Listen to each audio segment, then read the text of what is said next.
I, Omar Jatta. I, Omar Jatta. Man, Omar Jatta. He can take the oath either in English or in Wolof. The witness speaks English. Wolof. With Wolof. All right. I, Omar Jatta. Man, Omar Jatta. Okay. I, Omar Jatta. Man, Omar Jatta. Man, Omar Jatta. Do swear that Mange watne. I'll speak the truth. Dina wax diga. The whole truth. Diga bi yep. And nothing but the truth. Duma fi wax leneen ludul diga. So help me God. Kon Yalla dimbali ma.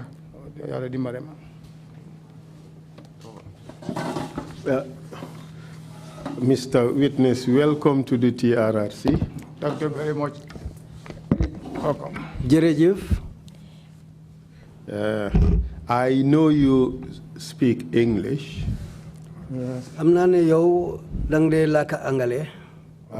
But you are going to testify in the Wolof language as agreed previously. Why legi nak dinga joxe sa mbiri sédé ci Wolof kon nañ d'accordé won. So you should allow for the interpretation to be made from English to Wolof before you respond to the questions asked. Balanga tontu liñ la laaj dinga joxe ay simil pour ñu mëna lapato liñ la tontu nonu ak yotam li nga wax pour ñu mën ko lapato. Before we start, I want to remind you Bala ñoo door dama la bëgga fateli ne it's a criminal offense to lie on the oath. loi bi dafa bañ pour nga wax fen fekk waat nga ba pare ci alquran. It is also an offense to lie before the TRRC. Li tam yaxaluwa la pour nga fen ci kanami TRRC fii. Today I want to talk to you about the following subjects. Te nag li ma bëgg a waxtaane ak yow mooy li ma lim si nii. How you attended a gathering in Bakote. Naka nga teewe woon ci benn ndaje ca Bakote. And how afterwards you came to be arrested.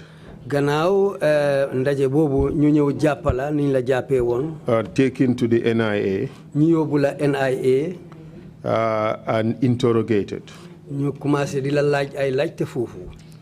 And what that interrogation entailed. ak li dox ci biir laajte boobu. And what happened to you afterwards. ba pare gannaaw loolu li la dal yow sa boppa. And how you feel about that whole event. Loolu yépp naka nga ko jëlee. After your testimony. Gannaaw sa seede bi soo waxee ba pare. The chairman may give you an opportunity to say a few words. Chairman bi dina la mun a jox yoon yow tam nga wax ay kàddu yi nga bugg a gaaral fii. Are you prepared for that? Ndax pare nga pour loolu. Wow. Mr. Jatta, what are your full names? Mr. Jatta, wax ñu sa tur ak santa. maa ngi tudd Omar Jatta. maa ngi tudd Omar Jatta.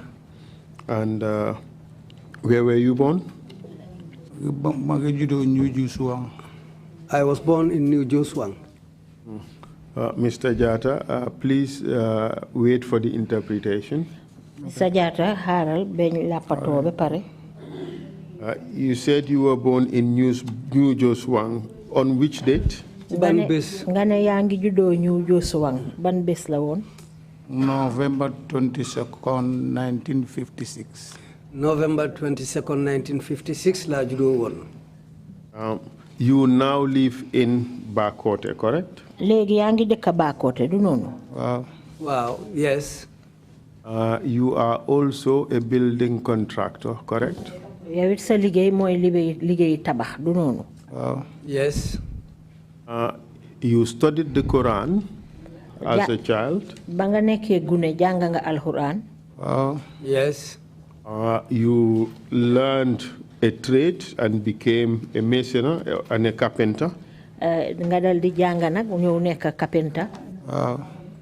Yes. You have also undergone some formal education under an adult literacy program, correct? Janga nga tamit njangum angale nga def ko nak ci wali programme bi nga xamne ñu ko doon def pour janga du wess njangal maki. Wow. Yes. So you are one of those rare breeds who's both a masoner and a carpenter. Yow bokka nga ci ñi nga xamne bari wul lool nga nek maçon nek carpenter. Yes. Can you tell us briefly about your friends, the relations that you have kept since your childhood, especially among politicians? Ding ñu mëna wax nak say ay xarit yo xamne yaang daan and ak ñom depuis ba nga nekké gune surtout nak ci wali politique. Wow. Yes. Who can you talk about? Who can you mention? Number one, Jilbeen. Oje Jallo. First, OJ Jallo. And you and OJ are close, I imagine. Yow ya OJ jege ñante ngeen fogna. But not on do xarit rek waye den dikasi den judo ci ben koñ. Not only friendship, but we were born on the same street. And you have maintained good relations for decades. Te amna ay at yu bare bare lu wessu fukki at yo xamne sax yeena ngi nek ay xarit. Ay fukki at. Yes, for many decades. Would you register your response, Mr. Jatta? Wow. Yes. They can do yaga. Suma uncle la, small friend la, but ñoo judo ben koñ. Yes, we stayed together for many decades. He is my uncle at the same time, he is my friend. Something happened to you in 1995 when you came across certain individuals somewhere in Bakote. Can you tell us about it? Amna lula dalon atum 1995 jamono jo xamne amna ko dajelon ndax di ñu mëna wax li ci xewon fofu ca Bakote. Amna ñoo dajelon. Wow. Yes.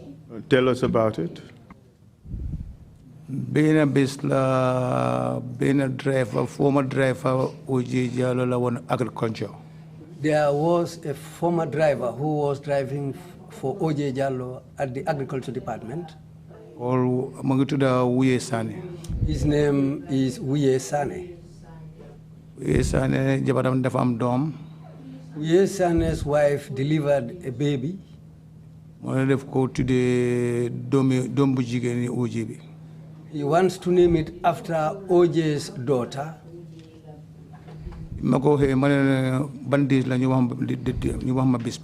I asked him which day is this going to happen. He gave me the date.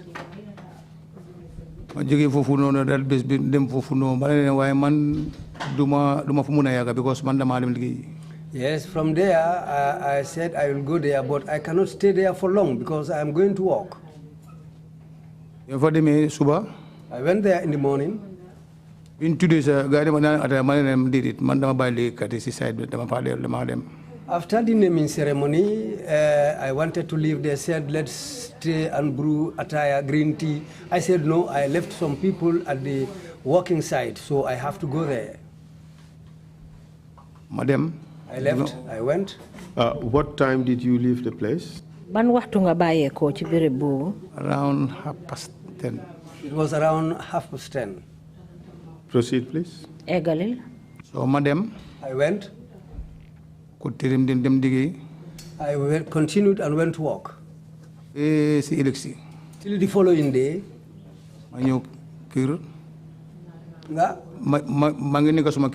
I came and I was at my home. Just when I was about to go out. What time? Around 10:30 to 11. This was around 10:30 to 11. Morning or evening? Suba wala guddi? Suba. In the morning. And then? I went out of my compound. When I reached the compound gate, I saw a Pozo vehicle. How to call it? It has an aerial on top of the vehicle. Oh, okay. 1, 2, 3 ñu taxaw. I saw 1 to 3 people standing around. Driver la ko defal 4. The driver makes them 4 people. So ma ne li xew. I asked them, what's the matter? Waaye xamee naa kenn ka foofu no xam naa xamee naa kenn ku ñu woon Ousmane Sidibé. I recognize one of them who is called Ousmane Sidibé. So ma ne Amina Kata. I asked Ousmane Mandinka, what has happened? He told me with English, we come for you. He replied me in English and said that we came to pick you up. At this stage, did you know what work Ousmane did? Jamono joju ndax xamone nga Ousmane liggéey bi mu doon def. Wa xamna ne sigise way xamone ina that very day la ko kero la ko xam. Yes, I knew that he's working somewhere, but to be an NIA, that was the day when I knew that he works with the NIA. And then how did you respond when he said to you that we are here for you? Legi bam la waxé né yow yañu taxa ñew lan nga tontu? Mu ne ko dédit. I said to him no. Mu ne di nga dem. He said to me, you will go. So mo is the ñentel ki nekk ci driver bu ko dem jina ci. That was the time when the man who was sitting at the driver's position came out. Then I realized that these people, 4 of them, want to force me to go with them. Then I complied. At this stage, did they tell you that you are under arrest? Jamono bobu nda waxon nañ la ne dañ la arrest.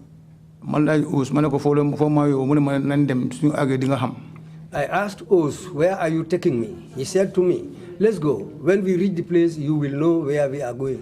Essentially, they did not tell you that you were under arrest. No. No, they didn't tell me anything. Did they show you any credentials? Not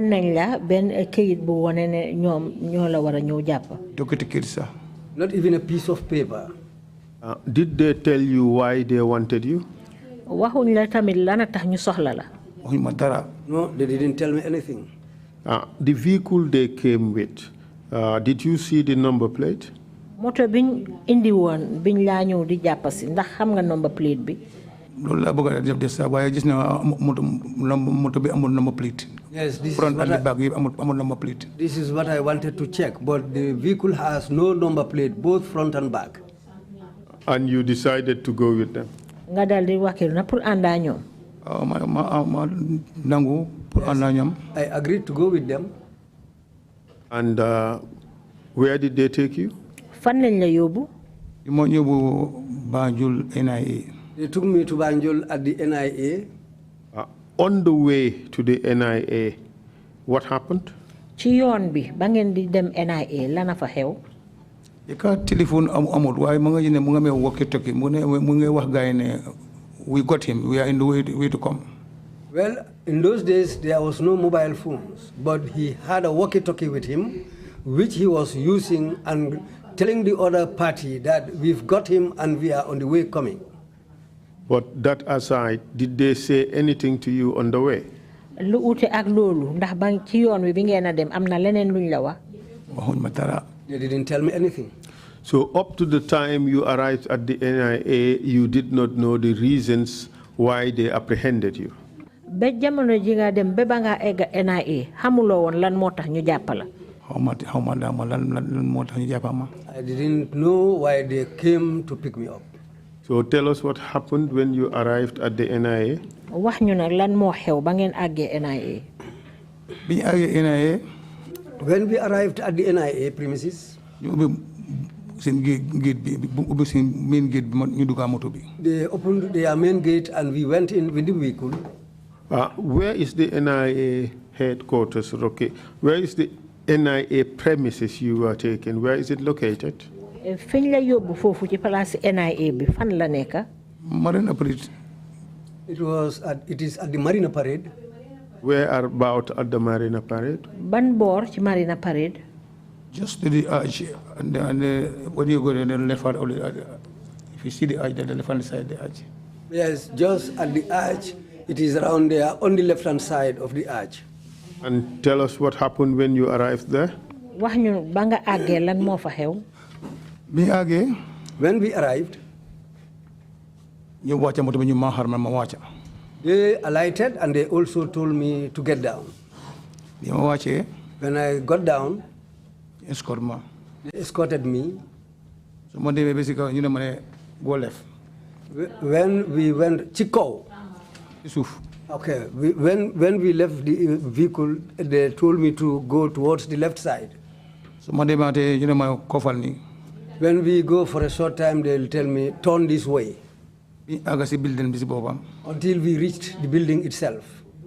We went in. Off left. And we took the left turn. Off right. Then we turned towards the right again. Something like this hall. We saw ourselves inside the room, just something like this hall. Was it upstairs or downstairs? This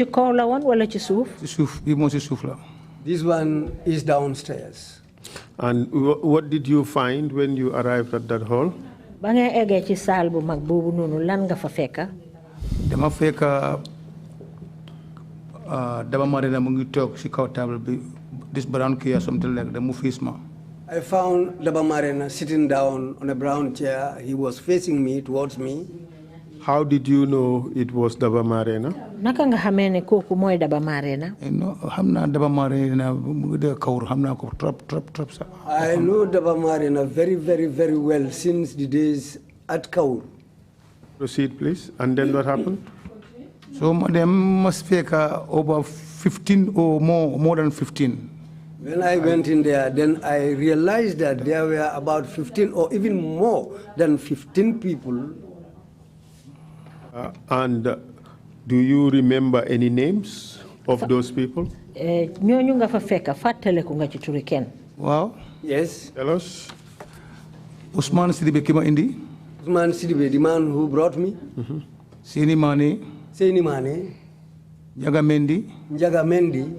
Salimina Drame. Salimina Drame. I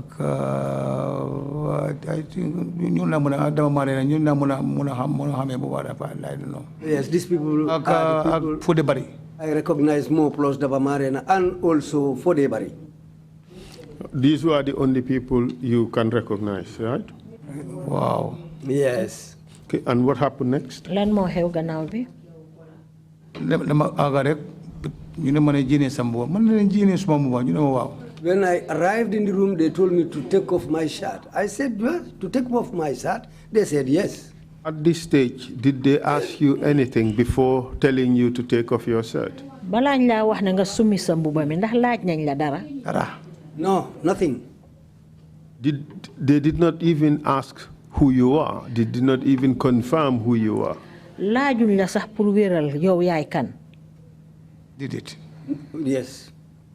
And straight away they told you, take off your shirt. And then what happened? Ci taxawaay bi rek ñu ne la simil sa mbuba mi gannaaw loolu nag lan a xew?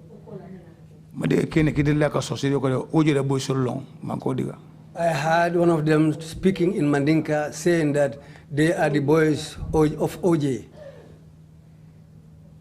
And proceed. Me pare? Ma seen okay, ma sima suma mbobe tek jox leen ko. I took off my shirt and gave it to them. One of them just grabbed it from my hands and threw it away. So no. They told me to take off my jujus, and I said no. So about 3 or 4 okay. I saw about 3 of them coming towards me to force me to take them off. I said, no, no need. What did they ask you to remove? Oh, it was my trousers. They told me to take off my trousers. So 3 of them came to you wanting to forcibly remove it. And then what happened? So I said, man, better like me. So I force take. Okay, hard yes, as far as I was having a belt on, and if they want to force it, it might create problems. I said, okay, let me take it off myself. And did you take it off?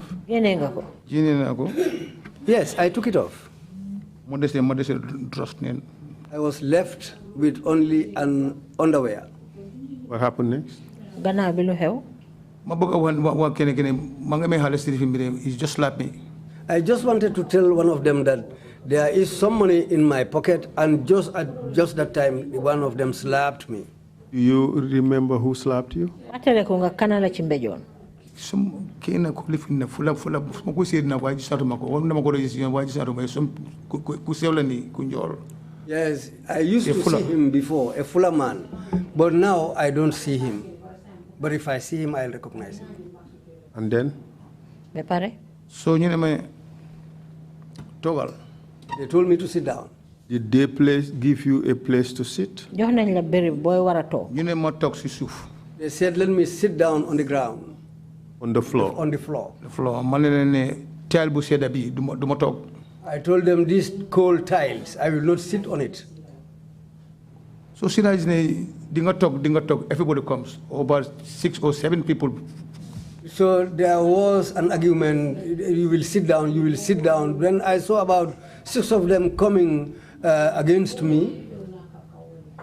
They rushed onto me.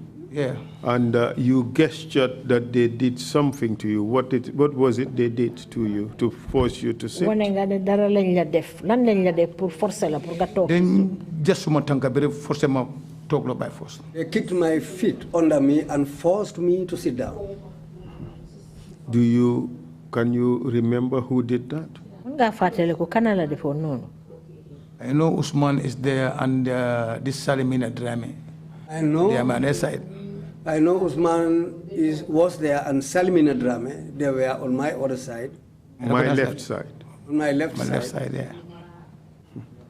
And then? So you forced you talk. They forced me to sit down. I had one of them speaking again in Mandinka and said that bring those wires. So up to this moment, did they ask your name? Single word, single note, nothing.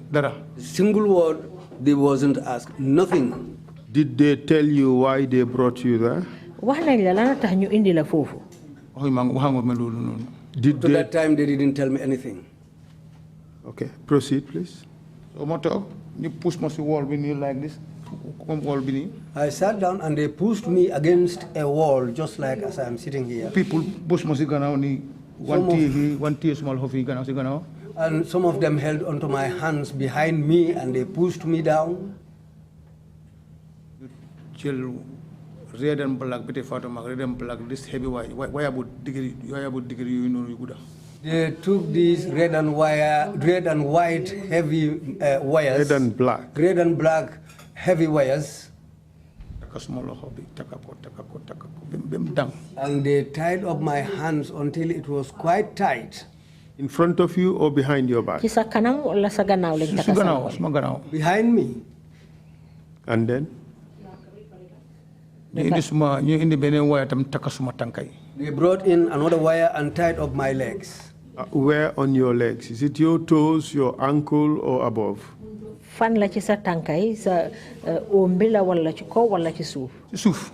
Baaraam yi ndax sa below. Yes. Ci ankle bi. Okay. And they tied it up. You push my mama, I just you call lifting wall. And they pushed me again, and They pushed me to lean against the wall. Against the wall, yeah. See? You in the armchair, this wooden armchair. And they brought a wooden armchair. Just like 1, 2, this 4 foot. And they placed this chair on top of me, and my feet were just under the chair. You in the machine. And they brought a machine. Pushko. Pushed it. I don't know. I was looking at them. They were somehow regulating or doing something with the machine. ñu clip ko sama bee tànka bi. They clipped something to one of my legs. waaw ñu clip benn bi tam fii. And they clipped the other one also on the other leg. ñu on machine bi. And they put the machine on. suma xool uba yaay li ma yëg musuma ko yëg suma xool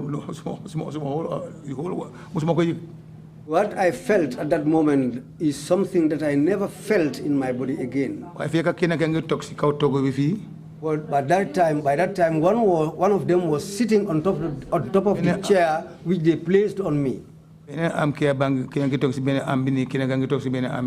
in fact, there were two. One sat on the other arm of the chair, and there was another person sitting on the other arm of the chair. What was the effect of that?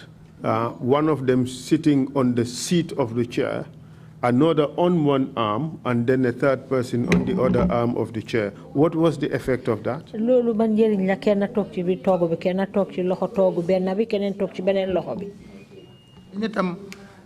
The last 25 years back, the last 25 years back, I was not like this. My size, I was not like this. What were you, bigger, smaller, or? Oh, I'm bigger. I'm old. Yes, I was bigger. Now I am old now. And the effect of that, correct me if I'm wrong, was meant to pin you down so that you cannot get up. Boo gisee ñu defoon noonu ci toogu yi ñi toog ci biir ñi toog ci loxo yi loolu mooy pour ñu mun a am kattan pour pousse la nga toog ci suuf. waaw pour bu ma because maa ngi yëngatu bu ma mun a pousse dara. Yes, because I was moving about, but the effect of that was to pin me down so that I will not be able to move any part of my body. In essence, that was an additional restraint on you. Mu ngi mel ni dañ la daaj ci suuf. Exactly. Exactly. Proceed, please. So why but what puzzled me, they were electrocuting me, and I was shouting. Why yes, kick upon all that kick. Upon all that, some of them were kicking me. Will something like a stick or anything. Something like a stick. They were beating me. Somebody knocked me on my side of the mouth and it was bleeding. So they say, okay. Then they said, okay. How long did that last? The electrocution and the beating? 10, 15 minutes. Something like 10 to 15 minutes. You like my question? And they questioned me. You know, money send meeting for And they told me that naming ceremony, you were having a meeting there. A meeting? I said, a meeting? No. I told them, in fact, the naming ceremony didn't end in my presence. Before I even completed the sentence, one of them slapped me again and said, we are telling lies. How did you feel being treated like this when you have not even yet been asked a single question? Anybody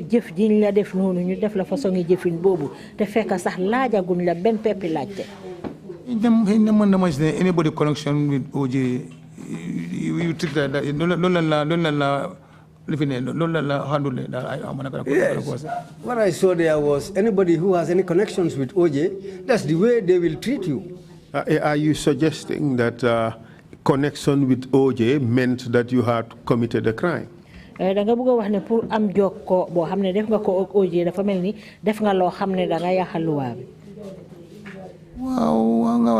I'm going to testify fee. Yes. So you close friends. As OJ testified here, but he has friends, and we were the closed ones to him. And second, you know, law harms demonstration because demonstration to American embassy. And then they went on to ask me, what do you know about the demonstration they are planning to hold around the American embassy? Proceed, please. So money in the demonstration, money in man go he speak the man I would Then I told them demonstration. I'm just hearing that from you people. Then one of them spoke in Mandinka saying he is telling lies. I heard about Digana Mungon. Ima kono akono jwara nyunu sere kono ndongol nyuna bere anka kunja tabaga very strong head. One of them went on saying in Mandinka that look at his big stomach. These are the Serekunda boys, and they are very strong-headed. They electrocuted me again. And then again they electrocuted me. Again, kendeke. And this was done, and the man told them to do it more. Did he say the man told them to do it more? He said, kendeke. Kendeke in Mandinka means add more. Okay. Let me clarify that. Who said to do it more, to electrocute you more? Kan mo wax ne ñu yokk courant biñ la doon maas. Ne ben ene ku ñuul la ni dama ko gis ba legi ci sa duma ko te yagul mako ci mu kabar bu ñuul ni legi ko dama ngam USA because xamna ko fofu ne fu la ko xamé. One NIA, at that time he had black hair. His hair was dark black, but now he had some gray beard, gray hair, and I used to see him. And this second time around, how long did the electrocution last? Ñaareelu yoon biñ la doon sokkurang boobu moom ñaata waxtu la jël? Mun na nekk the same 10-15 minutes. It might be the same amount, the same duration, 10 to 15 minutes. Dem ne ko ay yoon over 4 or 5 times. They did that to me repeatedly, up to 4 or 5 times. Did you remain conscious throughout? Boobu na yaa ngi xamoon fan nga nekk jamono boobu. No. Because dama meetatuma so dama phone dama there because I don't know. It was so painful that later on I didn't feel anything. In fact, at one time I thought that I was dead because I don't know. I didn't know where I was. In all, how long would you say you were tortured? 30, 40 minutes, 1 hour, 2 hours? Mboole seen yëpp métital yooyu ñu la doon def mun ngaa wax mboole seen ñaata waxtu la jëloon fanweeri minute benn waxtu wala ñaari waxtu. It could be 1 hour or 45 to 50 because. Yeah, it could be 1 hour, 45 or to 50 minutes. While all this was going on, where were these people that you mentioned? Fodebari, where was he? Jamono ji loolu yëpp doon xew ñi nga tuddoon ni seen tur ci gannaaw fan lañ nekkoon Fodebari fan la nekkoon. Crowd am around. I was surrounded by a crowd. But these are the people I recognize among them. Because Fodebari lives near my home now. Salimina is also living near me now. Senimane and people like Njagamendi are nowadays in America. So, but during this torture session, you saw all these people there? Jamono biñ la doon def métital yooyu noonu ñoom ñëpp ñu ngi fa woon yaa ngi leen doon gis. Yes, they were all there. As far as you know, were they observers or were they participants? So ñu ngi ko xamee ñoom dañ fa toogoon rek di seetaan ndax ñoom dañ bokkoon ci métital yooyu la doon def.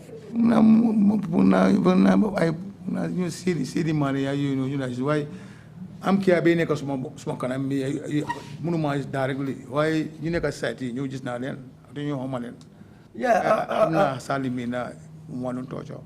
Yes, not Usman Usman Sidibe and Salmina were among those who were torturing me. But as far as this armchair was placed on me, it covered in my front directly. I cannot see my front, but on the sides, I was seeing those who were on my sides. Do you know who was the leader of that group?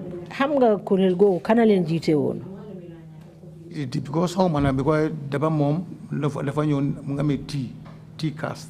Yes, I don't know. But as for Daba, he was sitting there with a cup of tea. What did he do with it? The in Manding, in his English, if you don't mind, we're going to kill you and throw you behind this window here. Well, what he told me was that if you don't mind, we are going to kill you and throw you behind this window. He put me that tea. That hot tea. And he spilled that hot tea on me. He threw that hot tea on me. My face. On my face. Hot tea. Tea butanga. Yeah. On your face. How did it feel? You were tied at this time. Tea butanga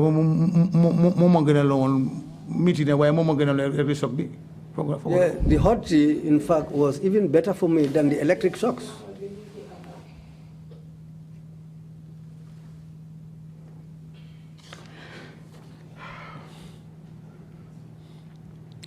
Did they let you go after all this ordeal?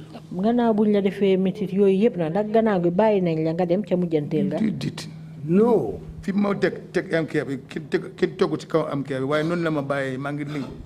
No. How they placed this armchair on me, that's how I remained, and the guy was sitting on it? No.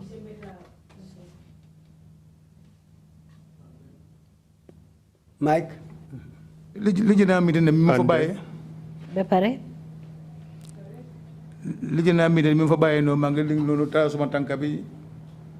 was more painful was that I was leaning and my legs were stretched in front of me. After torture, be around 12, After the torturing session, that's how they left me there. I was sitting down there till the following day. Okay, let's get it clearly. You were still tied and placed in the same position as you were when they were torturing you. Ara ñu leeral foofu ñu boobu jamono boobu yëpp ñu ngi la takka bàyyi la ci anam yi nga xam ne moom lañ la nekkee woon bañ laa mitital. Wow. Yes. No clothes on apart from your underpants. Soluloo dara lu mooy sa jiital bi rek. Wow. Yes. On that cold floor. Ci dar bu sedda boobu. Wow. Yes. With this chair right over you. Te toogu bi ñu ngi ko teg ci sa kaw. Wow. Yes. And you did not eat anything. Lekkuloo dara.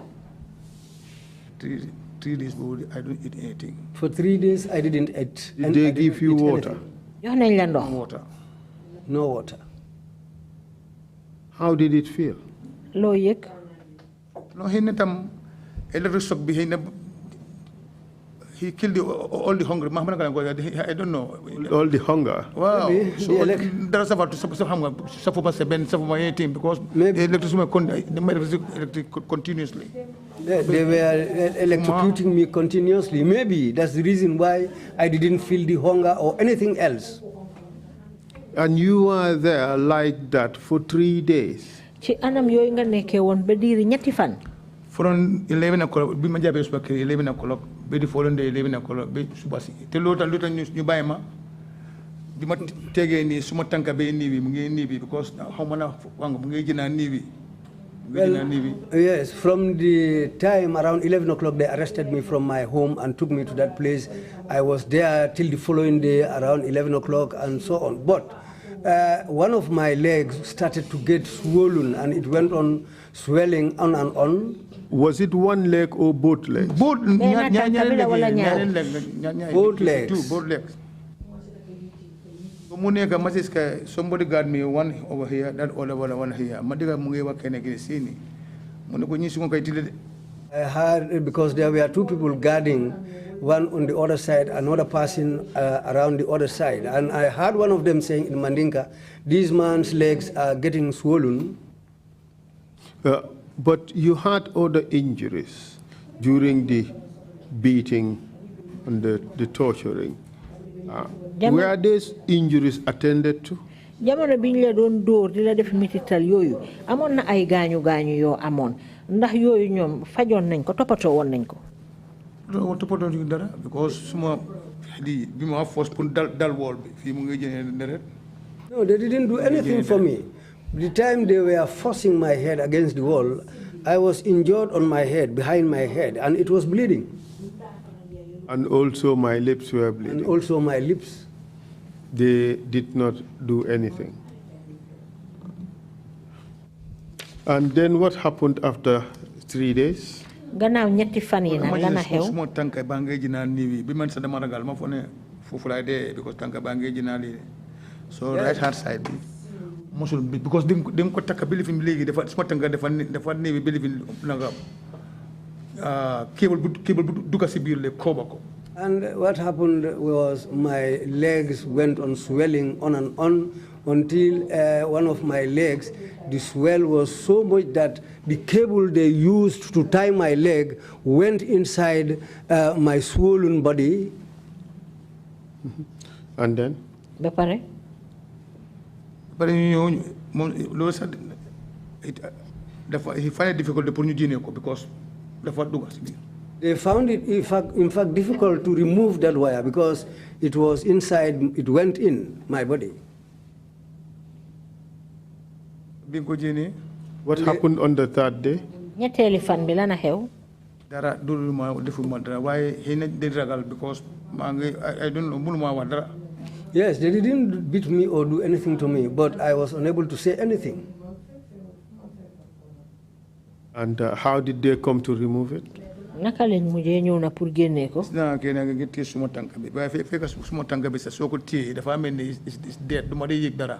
Yes, when they came to remove it, one of them got hold of my leg. But at that time, even if you touch my leg, it looks like that it's already dead. It's limp. It's numb. It's numb. I couldn't feel anything. Proceed, please.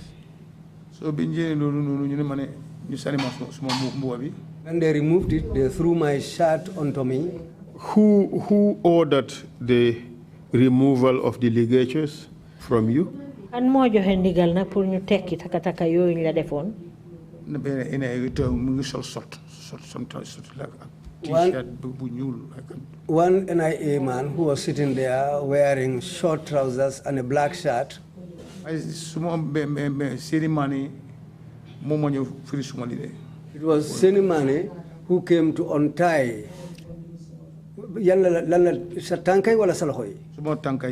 He is the guy who untied my legs.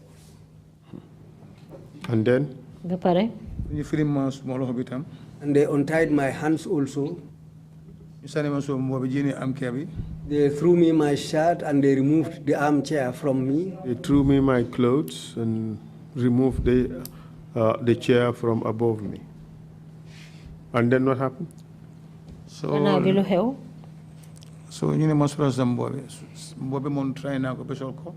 they told me to wear my shirt. I tried and I was able to put on my shirt. I was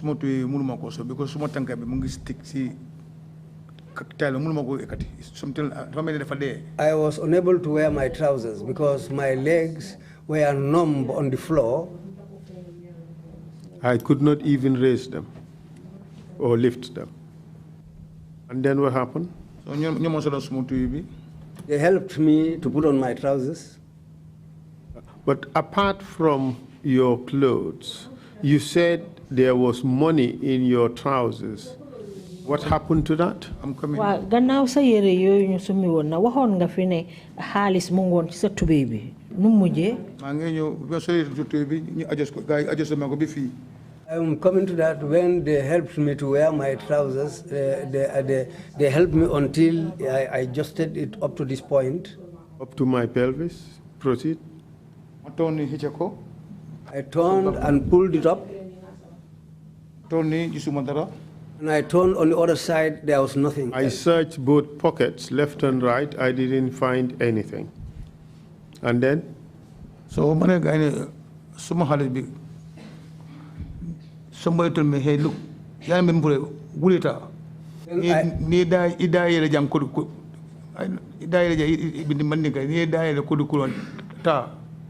when I inquired about my money, one of them told me that, hey, look, keep quiet and leave and go. If you open your mouth here about this money. So how did you feel about that statement? I'm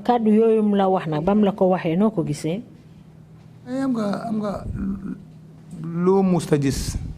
Well, you know something that you have never seen. Because even sorry in how mel then you call the statement now you know. Because I know even if you commit murder or you kill a person, they will take you to court and write a statement. Why am I just you to find somewhere and then starting to torture? So But these people, they just brought me, they didn't even ask my name and they started torturing me. So why you but if somebody even steals your money, you take the person to the police. But as for me, where are you going? So when you heard those words, did you feel threatened? Yeah. Yes. And as a result, what did you do when you heard the person say those words to you?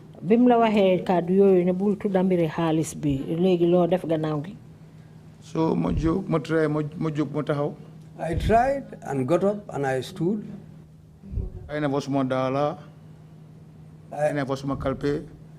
Angamanga bangul boham de fadama. Aksmo dogedi chain, gold chain, manko def si kalpe. My wallet, my gold chain, and my shoes. I left, and my bangle. And my bangle. Silver bangle? Silver bangle.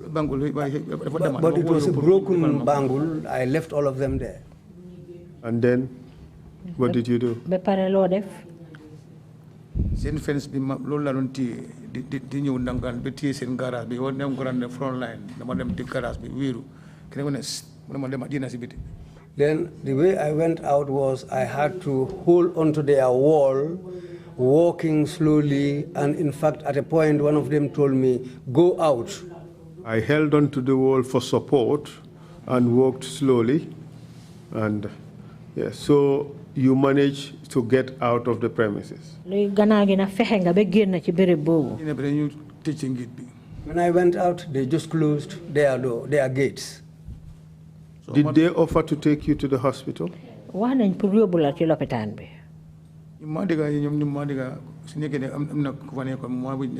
They just imagine out of their premises. They just took me out of their premises. Maybe they are still hearing me, but this is how they just took me out of their premises. And how did you manage after that? Try be the cemetery no bamela fa nekon bori aj bon ay bamel tuba bi ñu ko def ko tabax. There were graves around the area where you have the arch nowadays. So I tried until I reached at that place. I went there and sat down there. So that time I see dama fondu dama ko mëna make dal. In fact, at that time, I thought that I will not be able to make it. What do you mean by that? Because the I don't know. Well, I in fact started to pinch my own body, my flesh, but I don't feel anything. Everything was numb. Yeah. But you said at that time, I thought I will not be able to make it. What do you mean by the phrase, I thought I will not be able to make it?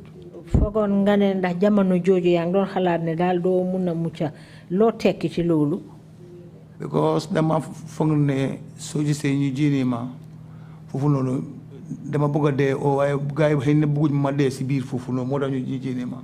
Well, what I thought at that moment was that they might be thinking that I was going to die and they don't want me to die in their premises.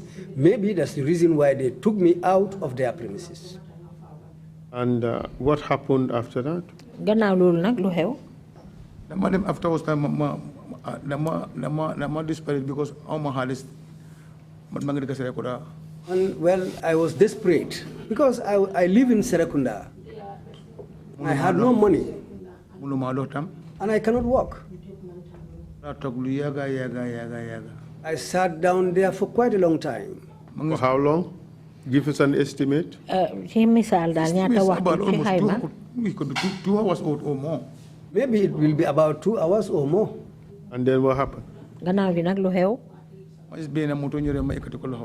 I saw one vehicle coming and I raised up my hand. The first vehicle, I raised my hand, it passed, but another one came. Say Ronald 4, they call it in local name Hellcat, I don't know. Renault 4, and locally at that time it was called Hellcat. The driver, I don't know, the driver, he called, he say Fana, I don't know, Katim, something like that. The driver is a Fana called Katim. How much the first name is Katim?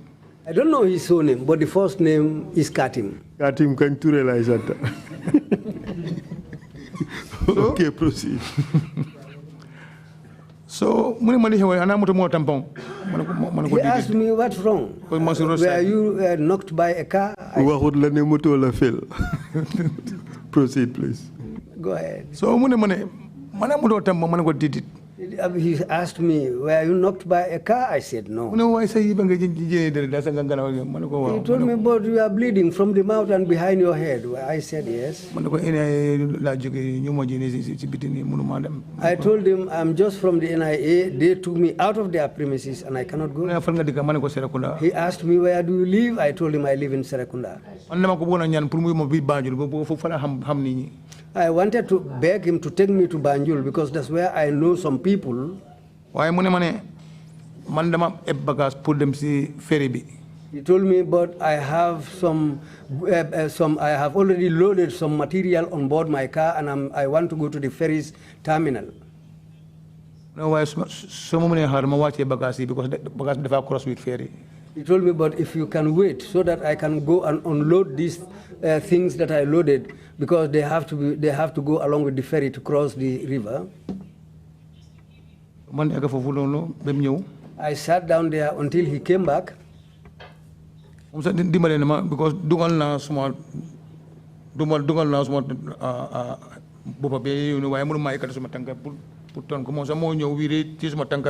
fact, when I was going into the car, he had to come and help me. I was able to put in my head and part of my body, but I cannot raise up my legs to go inside. So he has to come around to help me so that I can go inside the car. So he took me to Bakau. He was going to Bakau, so he took me to Bakau at the junction of the Observer newspaper where the road branches towards Serekunda. $5. He gave me $5. I didn't know the fare is $3, $2. I don't know what the time. Around those days, I think the fare was either $2 or $3. I can remember much. So the vehicle came. If I take 5 passengers or 4 passengers. I think the vehicle was either a 4 or 5 passenger vehicle. So I'm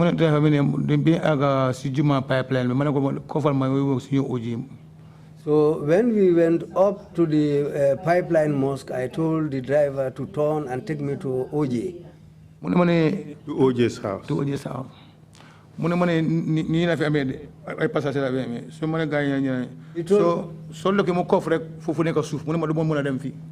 So he told me then I have some passengers on board, but the moment he turned to go, that area was all full of sand. So he said to me, I cannot cross this sand. Then I decided to alight from the vehicle. Proceed, please. And then? So I'm going to tell him that time. He told me, here is your change, but I told him, take it, because at that time, I don't have time for money changes. So struggle. That's how I struggled until I reached OJ's home. About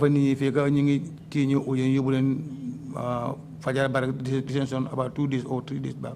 When I arrived there, I found some people inside the compound, but on the whole, OJ and some others were arrested and were taken to the Fajara barracks 3 days ago. So when his wife saw me, he said to me, Omar Jatta, what's wrong? Which one of them? Banchi Jabari. The wife called Awajub. And then what happened? He caught me and helped me and took me behind. So mujil souf. He took some sand. Tangal ko def ko si morso. She went and warmed that sand and put it in a cloth, in a piece of cloth. So some liquid I used some liquid and started massaging my body. But at that time, my legs were seriously swollen. So because tension, so and at that time, I was desperate, and at that time, OJ was also under arrest, and she told me, just sit down here. And that day, I came to know about a medicine.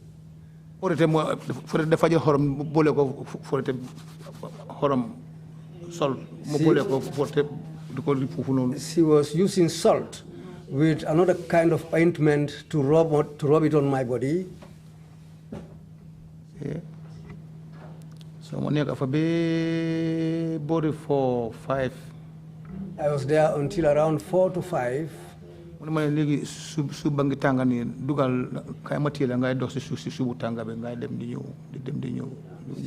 the time when she told me that now the sand is hot. Let me help you. You can start walking on top of it. Go and come. It might help you. And that's what I did. So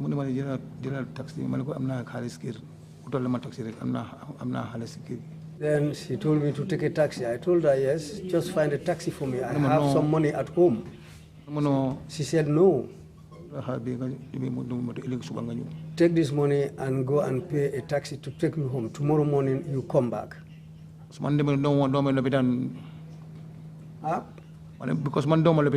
Because I didn't go to the hospital. When I came the following day, around 10. In the morning, around 10, that's the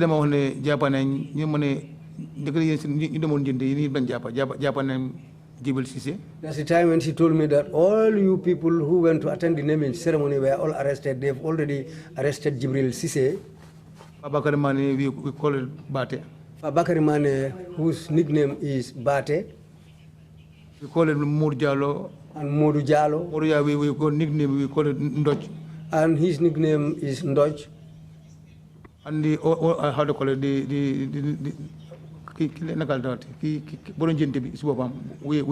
and we Sane, the man who was the host for the naming ceremony. But I thought they were taken to separate or different places. How do you know that? I know because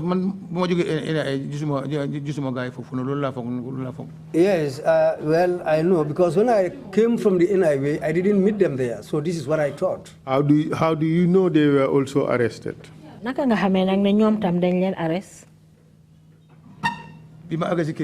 I arrived in the compound, I was told that they came for Jibril. Around 4 a.m. They closed their compound gate around 4 a.m. But in fact, they had to scale the fence to come into the compound. Around 4 or 5 a.m. And Bate also later told me that it was 4 or 5 a.m. That's the time they came to pick him up from his home. Modu Jallo lives in London, but I don't know when they came for him. But you received information from each of these people that they were arrested. Yeah. Yes. Did they tell you what happened to them when they were arrested? Oh, yes. What did they say? Oh, then they knew together because we are friends. Yes. Monday, my elder so you don't want to hide. Monday, my ton lo money. You never they hunk of my sister. So, story. Yeah, they told me different stories. Someone told me that they were bent down and beaten. Another one told me that in fact I was put in a sack. One of my some friend who know come wala Omar Jatta ko mo na dafa am nga ko fitu ni ñun ko na len ko toje ina mutu 3 months mu de mom stroke sa after mu de. My friend called Omar Jatta was not somebody who was very strong, but in fact after 3 months or so he died. You mean Dodge? Dodge, okay. Which one of them was put in a sack, if you could recall? Kan ci ñoom lañ dugalon ci saku boko mu ne fatale. We the one of the borin jenti bisi bopam. I think if I remember it was Wiye who was the man hosting the naming ceremony, but he also passed away. How about Jibril Cisse and Faba Karimani? Jibril Cisse nak ak Faba Karimani. Jibril Cisse. Jibril Cisse mom dañ ko the same thing dañ ko doron fi bangi the same thing. He was also beaten, and on his back there it shows marks that he was beaten. Jibril mom fona frequently fona mom tinan ko 4-5 times because mom dafa dekon kër ñu uji. Because as for Jibril, I think they arrested him up to 4 or 5 times because he was living in OJ's home. So when they be suspect correct dañ ko arrest ko londe waxtan ci bi dina ni yangi duga di jene am nga. When time to time they'll come and arrest him and ask him what are you people talking about in the compound here. They'll just come and pick him up and take him away. How about Fabakari? Fabakari nak? Fabakari mom after 5 o'clock lang ko yobbu ko. I think he was taken away after 5 o'clock. Because for mom na that same money mo na mokam la hinna mota ko ko amon hinna mota ko de ay den ko bin ko ndoke ni man to nyaba mbi fala. I think Senimane is related to him because when he was taken away, they told him, well, boy, if you don't talk, they gave him slabs and told him that if you don't talk, we'll kill you. Second time, the major mo ñu mag tam du wax yeb li ko def. Second time, maybe he will not tell us all what was done to him because he is older than most of us. Was this the only time you were arrested? Boobu rek moy yoon wi nga xamne ci lañ la arreston. Waaw because man la mujjé arrest because man suma kër gaay mënu ko lëkkat man ma nga diga ba ko til. Yes, I was the last in fact to be arrested because they were unable to locate my compound initially because I live at Bakote layout at the time. You have testified under oath before the commission. As far as you know, who are those people you recognize who you believe are responsible for your torture? Danga wadde bi nga joxe sa sédé bi ni légui ñan nga fokk ni ñoñu nga xamé ci ño xamné ñom ño la doon def métital yoyu non doon la do. I know Salmina Dramé. I know Salmina Dramé. Ousmane Sidibé. That's how they call it.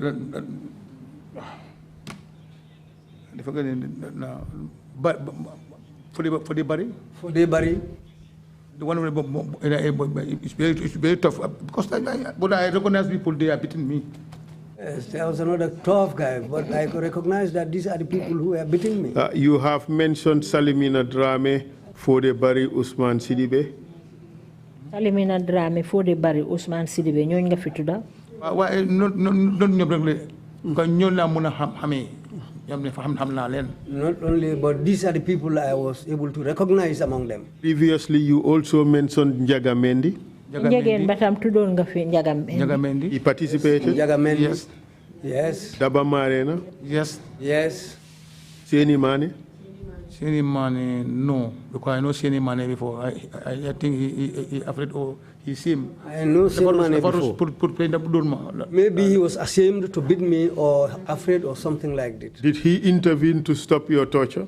No. No. Did he protest it? Pardon? Did he protest? Because I heard about he spoke to the I heard about that. I heard him say at one point to another person, he said he doesn't know anything about it. Why don't you release him? He said that in Mandinka. Tell us the impact of this beating on you.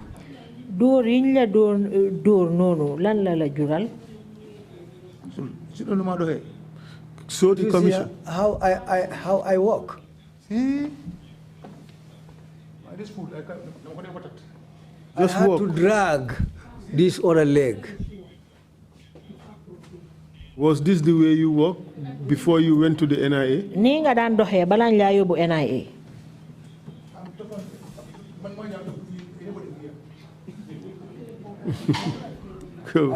I was bigger than most of the people here.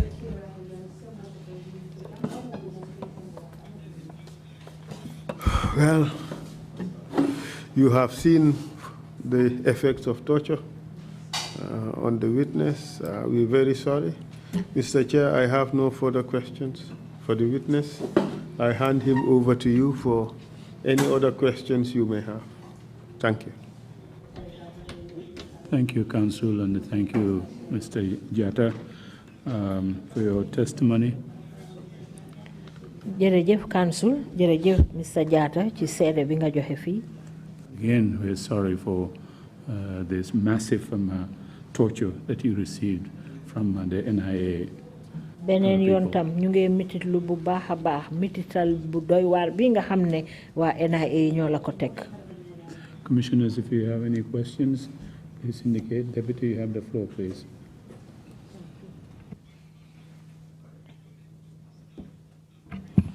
Thank you, Chair. Thank you, Mr. Jatta. Jërëjëf Chairman, jërëjëf Mr. Jatta. Very sorry about the very painful ordeal. ñu ngi mititlu bu baax loolu nga xam ne moo la dal. But I want to know, when they were arresting you at your gate, did you alert your family that they were taking you away? Dama bëgg a xam rek ndax bañ laa jàpp noonu ca sa bunti kër ga xamaloon nga sa njaboot gi ne ñu ngi laa yóbbu. Suma njaboot fekk ñu ngi tuuti den dëgg South because dama doon ñëw tax sama jënaa dem because dama bëgg a insiste ne duma dem. Waaye xëy na dina ma dóor seen kër suma kanam doom yi te bu ma loolu moo tax ma surrender dem. Yeah, maybe if I resist, they will beat me in front of my kids, and I didn't want that to happen to me. In fact, that was why I decided to go along with them. It was not about resisting, it was about alerting your family that I'm being taken by these people. Du woon loolu rek waaye ndax xamaloon nga sa mbokk yi ne ñii de ñu ngi maa yóbbu. My wife, my kids. One of them came and hung 7, 8 years at a time. And hung onto my shirt around 7 to 8 years at that time, saying that I will not go. Oh, okay, so they knew where you were. Bon xamoon nañ fan nga nekk. Because at that time ni xamu yëfi ene man gis na ma dugal na moto rek. Because 94, 95. So this was in 94, 95. So they didn't know where the NIA was. In fact, they didn't know much about the NIA. I was just taken away like that. So simply for attending a naming ceremony, which is part of our cultural traditions, you were subjected to this horror. Pour teewee ngénte rek nga xam ne loolu dafa bokk ci suñu aada loolu rek moo war a tax ñu def la métital yu métti yi nii. Deputy Chairman. Deputy Chair. Nga yéene def de am la waaye du nuru. Well, sometimes things look alike, but they are different. As far as doomi oji len today we both of oji am ko that's all it. As far as the baby was named after OJ's daughter, that's the only thing. Thank you, Mr. Jatta. Jërëjëf Jatta. Thank you. Commissioner Kinte, you have the floor. Mr. Jatta, we are very sorry for the encounters. Mr. Jatta, ñu ngi metit lu bu baax li nga xam ne moo la dal. I just want to ask 2 questions. Dafa am ñaari laajte yu ma la bëgg a laaj. You told us that you were heftier and probably stronger than whoever can be cited here in this hall. Wax nga ñu ne yaa gënoon na ponkal te yaa gënoon na am kattan képp koo xam ne won nañ la ko fii ci biir saal bi. And then you were walking erect and normal. Te yaa ngi doon dox doxin bu jub bu ànd ak yoon. Now that you have been weakened, léegi nag comme loof loo nañ la. until you are in fact limping, you cannot walk properly. Hope that has not impacted on your performance in your trade. Because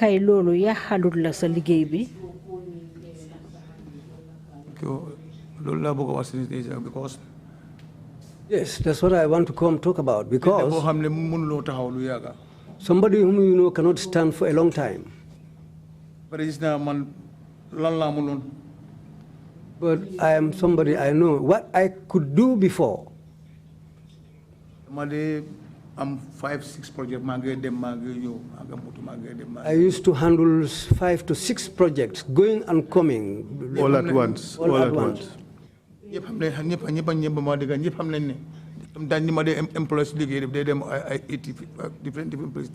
People are hearing me, and they knew that sometimes I used to employ a lot of people, up to 80 people or so. Sometimes the whole day.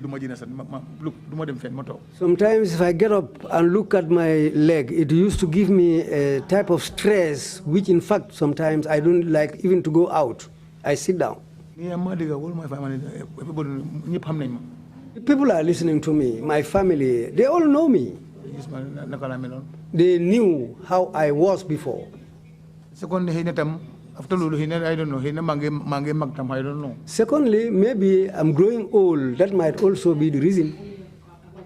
But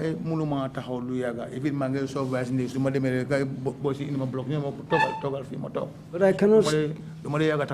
cannot stand for a long time. Sometimes if I go to supervise some jobs, the boys will bring a block for me and tell me to sit down, because I cannot stand for a long time. Apa liggéey bi nga mënoon a def mënatuloo ko te appi nit yu nga doon njëriñ ci employment ak yu demee noonu boobu tamit melut noonu melatut noonu. It looks like the volume of work you used to do, you cannot do it anymore. And the amount of people you used to benefit in terms of employment, in terms of the job you give to people, you cannot do it now. Yaakaar naa kon am bu nga xam ne sa famille ñu ngi ko doon njëriñoo wala yow sa bopp yaa ngi ko doon njëriñoo njëriñaatu loolu. It looks like the benefit you used to accrue, the benefit you used to accrue from your work and your family, you are no longer getting that amount of benefit from your job. Mba lolu indiwut ay teha be nga xamne yow sa bop wala family bi mu am manke yo xamne sen dundin manke nako. Didn't that bring any problems for you and your family, so that you will have shortages of certain things that you used to be able to get for yourselves, but because of this problem has impeded your earning to be able to benefit yourself and your family as before?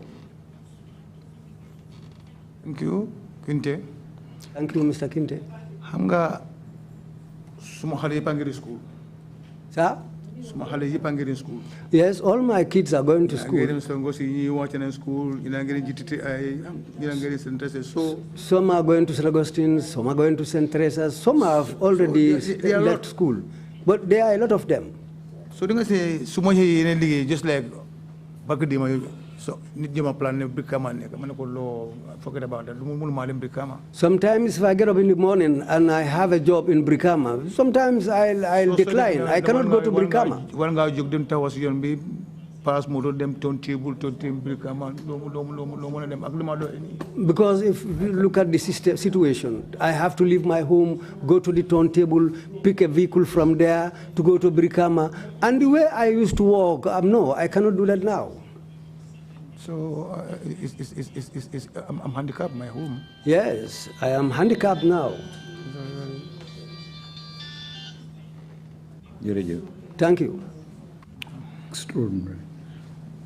If there are no further questions, Mr. Jatta, if you have concluding remarks to make, please proceed to make them now. Amatuñ yeneen laajte Jatta bu fekkee ne am nga yenn kàddu yoo bugg a gaaral mën nga koo def. Yes, sir. And how to call it, Chairman. ESA and Chairman, my sincere thanks to all of you. Because if this has happened, the way I walk, nobody will know. But sometimes what people tell me is that I hope you are not about to get stroke. And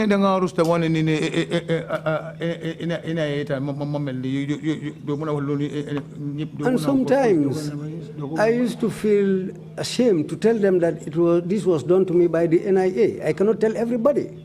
Why is my close friend like OJ and others? But my close friends like OJ and the others, they all know.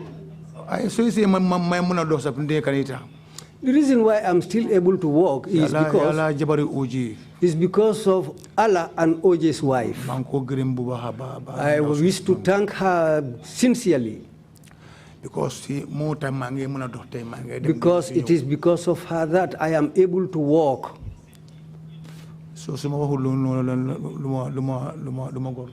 If I don't mention that here, then I'm not sincere to her. Definitely, any means, anything.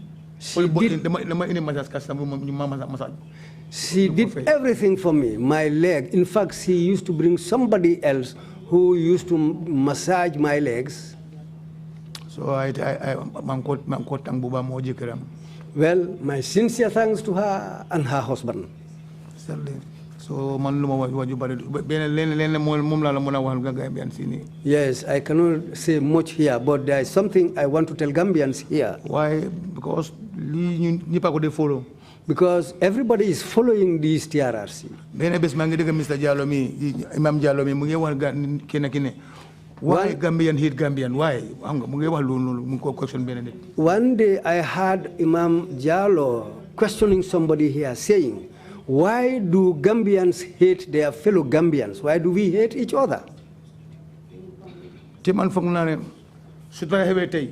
But because I think if something happens today,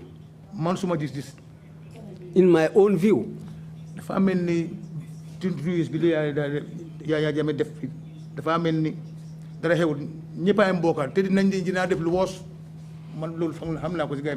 yes, what I know about the Gambians, the cruelty that Yaya Jammeh meted on the Gambians here. So if something like that happens again, they might even do more than that.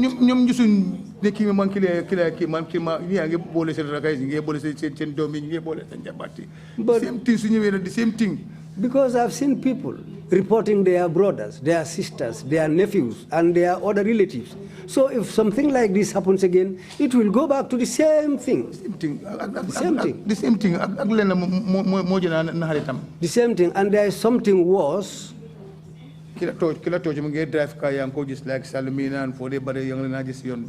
The persons who tortured you, you see them driving cars on the streets like Salmina, Fodebari, and the others.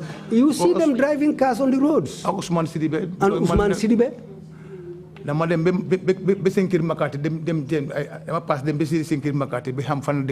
I paid a fare and went all the way to Makati just to know where he came from.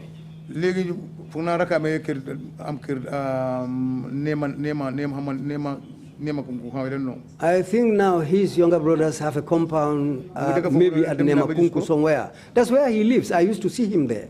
Fodebari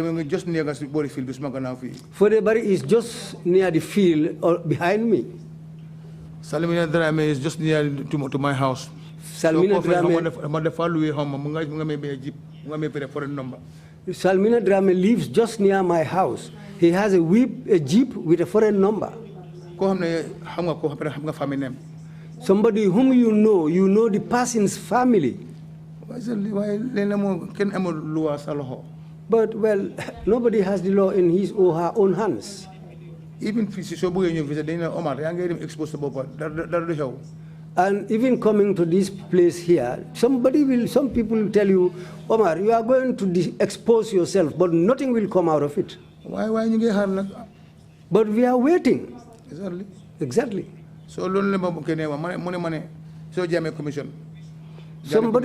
Somebody told me this. What about the Jane Commission? Jane Commission, public fund. I said, well, the Jane Commission was about public funds, those who ate the public funds. You know the person, you know the family. But this is about individual people. If you know the people who committed these things. At the end of it. But we are all waiting till the end of this. I thank you all. I thank you all. Thank you very much. Thank you very much. And how to call it? Demand. You know this man? Lang. Kinte. I know Kinte is my friend. I know Kinte. I choose you, friend. Not you choose me, I choose you. Kinte, I choose you as a friend. Thank you very much. Thank you very much.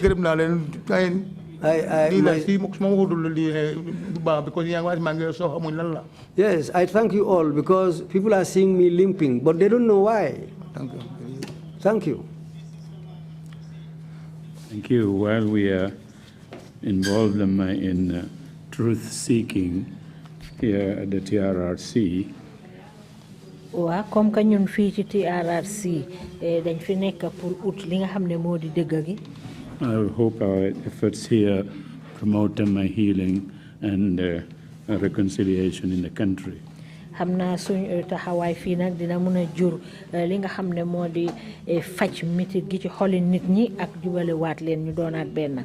And prevent a repeat of the kind of violations and abuses that you have endured, Mr. Jatta. ñu fexé tamit ba gis ne li nga xamne moy façon ngi mitital yi ak toroxal gi nga xamne mom nga daj dootu fi amati.